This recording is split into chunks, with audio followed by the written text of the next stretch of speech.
Comme annoncé déjà au mois de décembre et confirmé la semaine passée, le 16 janvier dernier, le Conseil d'État a conclu ce matin des travaux portant sur la pérennisation de son organisation interne, et ceci indépendamment de la suite d'une procédure judiciaire menée par le ministère public à l'encontre de M.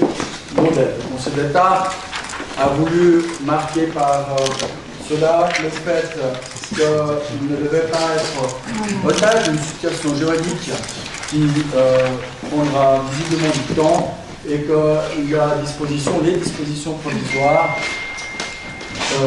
n'auront été provisoires finalement que 3 mois, ce qui est relativement correct. Donc nous avons réalisé ces travaux de manière large et approfondie, en réalité sur plusieurs semaines, avec une finalisation ce matin.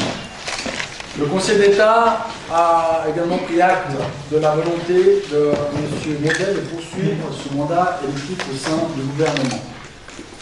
Ceci étant, nous estimons que la capacité de M. Maudet à porter des projets et des politiques publiques tant à l'intérieur des institutions qu'à l'extérieur se retrouve réduite, en particulier pour conduire des politiques à caractère régalien, tant par caractère régalien, les enjeux de contrôle, de surveillance et d'autorisation notamment.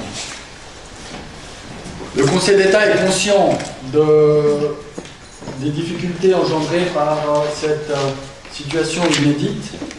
Il a dès lors pris des mesures organisationnelles et institutionnelles nécessaires dans le respect des droits et principes résultant de l'élection, de la collégialité, ainsi que dans le respect des procédures classiques en matière de décision par le Conseil d'État. Respect du principe de collégialité, je vais me limiter dans mon intervention à souligner que je n'adhère pas aux décisions qui vous ont été présentées à l'instant et qui ont été prises ce matin. Je n'adhère pas à la façon dont il est parvenu non plus, mais évidemment, comme je suis attaché aux institutions, je vais m'investir pleinement avec l'énergie que l'on me connaît dans la politique publique économique qui m'est attribuée et qui constituera mon département. On doit systématiquement garder à l'esprit, en toutes circonstances, mais a priori, il n'y a pas de raison que ce département, tel qu'il a été constitué, ne puisse pas poursuivre son activité jusqu'à la fin de la législature. Et donc, ce qui compte aujourd'hui pour le Conseil d'État fondamentalement, c'est de permettre au gouvernement, à l'administration, aux institutions et plus globalement à l'image de Genève d'aller de l'avant.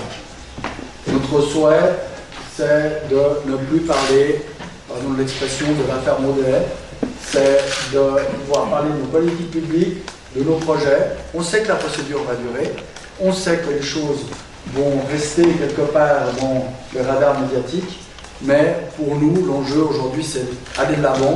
Et là, il y a vraiment un consensus entre les membres pour dire cette décision, elle prend acte d'une situation politique inédite, mais elle permet aussi d'aller de l'avant, de sortir du provisoire et de se tourner vers le futur.